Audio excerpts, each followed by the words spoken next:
maaliif naa bilbilt galgalaa ganama eenyummaa keen beeku gurraacha moo diimaa tana laaftu mallaali na dhagayme yaa nama yaada keen na jira maal jeetiin siif hima guyyaallee wayyuma halkan natti cima tasgabbaa'ee boo alaana ladhiisi ati kabaasaati kam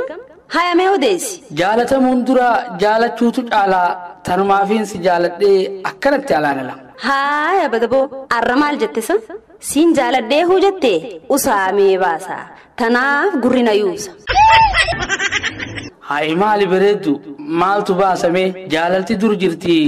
waan haaraa uumame eeysumaa dhufemmoo kanan beene kun arra aboo sittiin himaa dhaga'imeenarraa gaalli daddaafiitiin sirbaa hin dhageenye amma dura waan hangalle akkam wanni jechuu feete sirra guddoodha jechuufi ana xiqqeessite hedduu dogoggorte yoo akkas jechaa jiran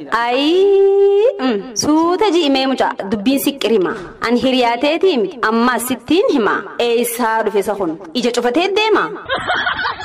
ama irruun qabu laalteen na gartaa yoon silaalu atis mee wayina caaltaa moo an ilmoo sooreessaati naan jechaa jirta ammasiif galte kunoo numa beeyteedha ati kabaasaati ajaa'iba qabda firraa deeme yaaboo sin arkin arra booda mee waasiif immoo yoon irraa fudhatte qabeenyumoo raafa yoo waan keesseete karaarra waan jirtu hedduu dogoggorte wayyaaboo ani warra kootiif dhiiraasi dhalaasi san ati naan himtu deemi badi asi maalitun erbeen hin beene hamma fi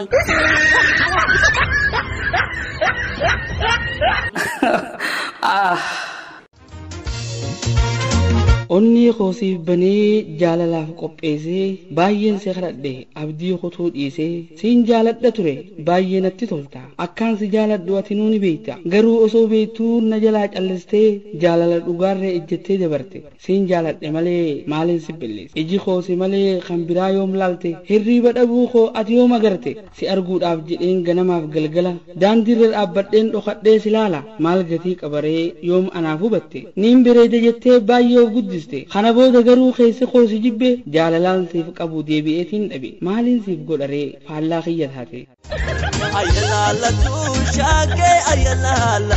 maaliin siif godharee faallaa kiyya taate arra garuu ani si dagannaan ati na yaadatte maalummaan jaalalaa siif galee hubatte waanin an ta'e atis baga agarte addunyaan farraqaadha waanin an ta'e atis baga agarte yeroon kiyyaa fi kee raawwate garuu arra booda naa fi ati ijaan waliin garru sin fedhu yoomiyyuu ani sin barbaadu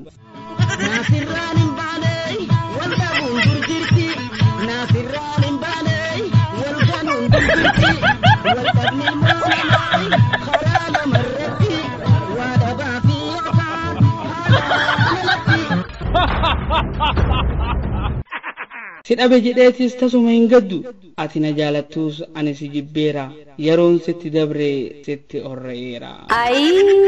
rakkannee dhiphannuus hin kutannu abdii